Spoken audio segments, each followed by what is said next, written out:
Magandang araw po sa inyong lahat. Ngayon po ay magre-react lang tayo sa patuloy natin sinusubaybayan na patungkol sa ating darating na eleksyon. Kaya gusto ko lang po mag-react at nawa ay ito daw po ay maging isang aral sa atin na tayo minsan ay dapat din makinig sa mga tao na kumbaga sila ay may kakayahan talaga na gawin ang mga bagay na yun o sila ay may alam. Kaya pakinggan po muna natin ang pagre-reactionan po natin ang tungkol dito kay Attorney Garcia at saka kay Attorney Harold.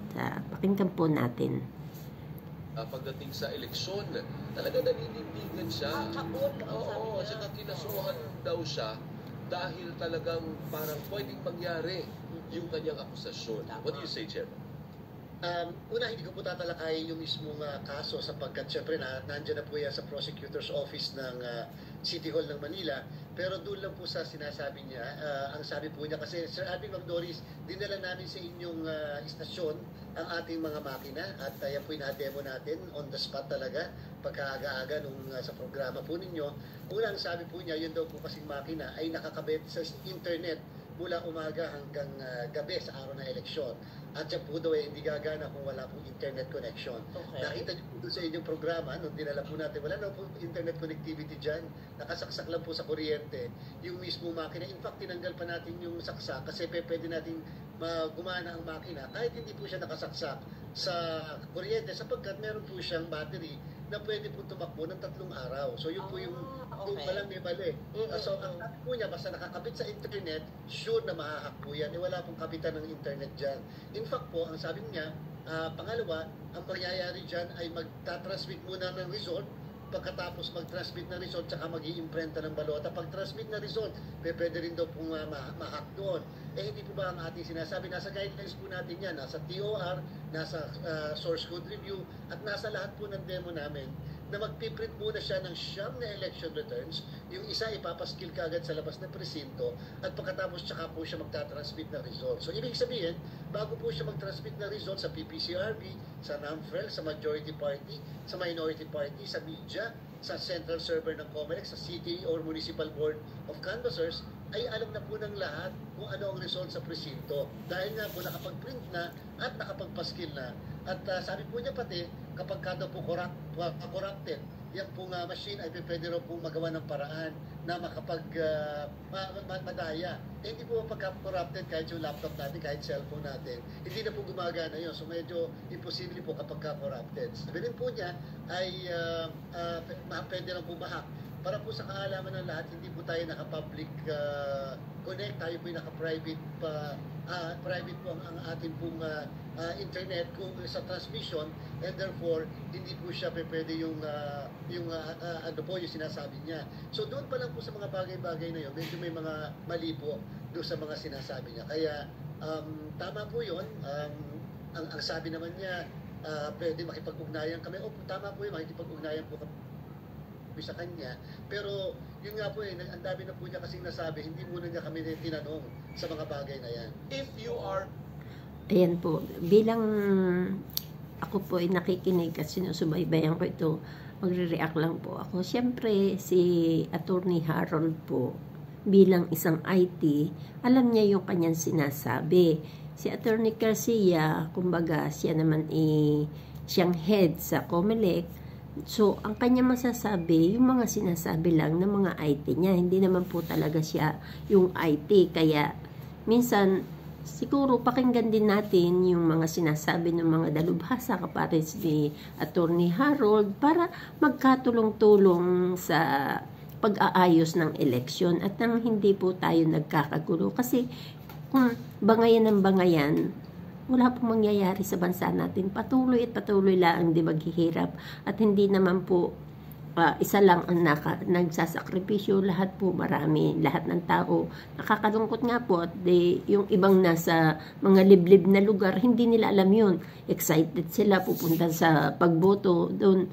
Pagtapos, hindi naman po yun pala nagiging maayos. Kaya sana makinig ang bawat isa at nang maayos po ang ating eleksyon. Pagpatuloy po natin pakikinig. Super confident na hindi... Yun po yung sinabi ni Chairman George Garcia. Wow! Mas magaling mag-fake news si Chairman George Garcia. Ang galing niyang magsabi ng mga bagay-bagay na hindi ko sinabi. Chairman George Garcia, kung merong nag-fake news sa ating dalawa, ikaw yun. Kasi lahat ng sinabi mo, hindi yun ang sinabi mo. Marami kang sinabing kasinungalingan na hindi totoo base sa rules at base sa totoong mundo. Okay, isa-isahin ko po lahat ng sinabi ninyo, Chairman George Garcia. Number 1 na sinabi ninyo is about sa demo. Sabi ninyo, magana yung makina kapag hindi connected sa internet, tulad nga ng demo na ginawa ninyo sa mga host yan sa show. Hindi naman yun ang point ko, Chairman George Garcia. As a matter of fact, explicit instruction yung iba, di ba? Sa mga COMELEC officers, kapag demo lang, bawal talaga i-connect sa internet yung automated counting machines. Kasi kapag i-connect mo yun at magta-transmit ka ng data, yung server na pag-transmitan niya ay yung COMELEC server na hindi natin alam kung on na yun or kung on na, malamang production server na yun. Bawal mo nang padalhan ng demo data yung production data. Bawal mo padalhan. Kaya sa demo purposes talaga, kahit sa totoong buhay, huwag mo dapat ipadala yung totoong data sa production servers. Kaya magandang policy during demo na hindi connected sa internet yung mga voting machines. Kaso nga lang, on election day, connected pa sila sa internet. Ang sagot ko dyan, Chairman George, hindi mo sinabi, ang sagot dyan ay totoo. Tanungin mo yung mga tauhan mo sa COMELEC nung last election, connected pa sa internet noong maghapon? Opo.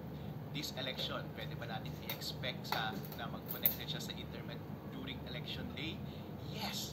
Kasi nga naman, doon sa rules ninyo, walang explicit na nakalagay doon na sinasabi na i-disconnect mo muna at saka mo lang i-connect kapag magta-transmit na ng data sa mga servers ng COMELEC. At tinanong ko rin yung mga COMELEC officials, given this handbook or rules ng COMELEC ngayon about sa paghawak ng voting machines, like, sa tingin mo ba dapat mong i-disconnect? Sa tingin mo ba connected buong araw yung voting machine sa internet on election day? Sabi nila, oo, kasi wala namang instruction sa akin na tanggalin yung internet connection dun sa voting machine on election day. Kasi as a matter of fact, days before ng botohan, merong troubleshooting na ginagawa. Lahat, including ng internet connection, ay itetest. I-connect mo na kaagad siya sa machine. At kapag okay na yung pasok niya sa internet, ibig sabihin, wala ka nang gagalawin sa machine. Iligpit mo yung machine, kung gagalawin pagdating ng election day, i-on mo na lang yung machine. Wala ka nang gagalawin dun sa internet connection.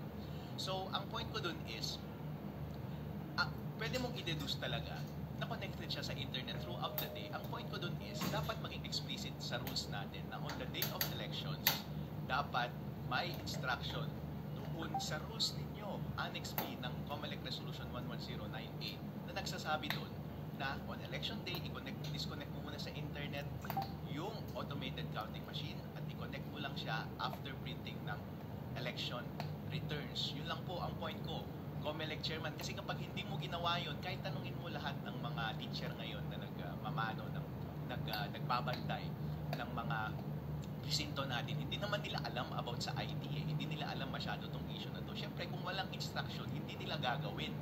At kapag voluntaryo silang tatanggalin yung internet connection, sila pa ang madadali, sila pa ang papagalitan mo dahil gumagawa sila ng isang bagay na wala sa rules ninyo. Isa lang naman ang hinihingi ko, Chairman George, ang dahil mong sinasabi na hindi naman mahalaga sa issue natin. Bakit ayaw mong i-disconnect sa internet yung automated counting machine bago at habang nagpiprint ng election return? Okay, yun po yung unang punto ninyo. Ang pangalawang punto po ninyo, sabi ninyo na sinasabi ko na nauuna yung sending and transmission bago yung printing ng election returns. Hindi ko po sinabi yan. Sinasabi yan ng mga ibang mga commentators, mga ibang critic, pero hindi yan ang statement ko. Totoo po yan na nagsasend talaga base na rin sa rules ninyo na ang transmission ay nangyayari after ng printing ng election returns. Tama iyon. Ang point ko lang is, dapat bago ka mag-transmit ng data, huwag mo munang i-connect sa internet. Kasi kapag connected yung counting machine sa internet at corrupted yung source code ng makina na yun, hindi mo naman pala kailangan ng internet kasi hindi ka pa magta-transfer sa COMELEC server. Hindi ibig sabihin, binigyan mo lang ng highway yung hacker para ma-access all that time yung makina at baguhin yung score sa loob. Therefore, mababago niya yung final score na nasa election returns. Hindi wala tayong kaalam-alam na iba pala yung final score sa totoong score na ibinoto ng taong bayan. Yun lamang po ang point ko, sir. Hindi ko kailanman sinabi na nauuna ang transmission kaysa sa printing. Kaya mahalaga talaga na tama na mauna yung Yan po ang mga explanation ni Attorney Harold. Sa akin lang naman po opinion bilang isang botante, sana po maging maayos ang lahat at nasa ganun may malinis po tayong election. Dahil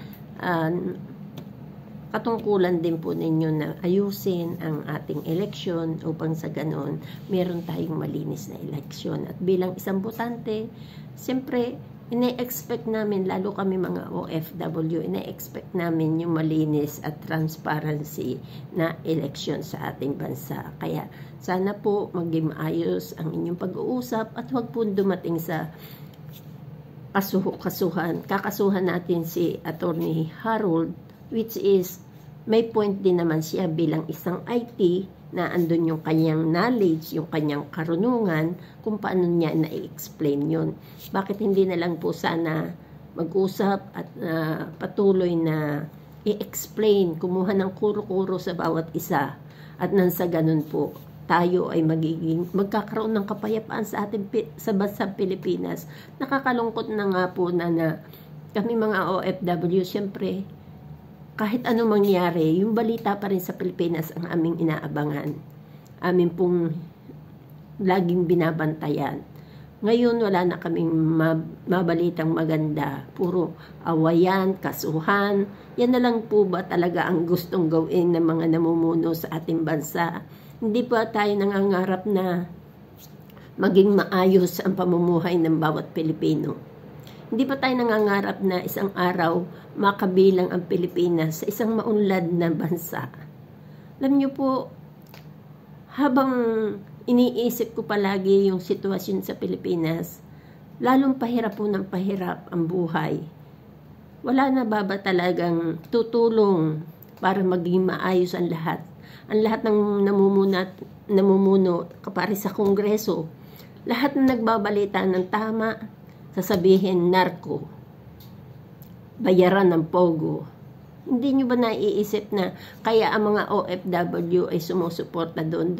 Kasi doon sila nakakakuha ng maayos na balita. Doon namin nalalaman ang mga nangyayari sa ating bansa.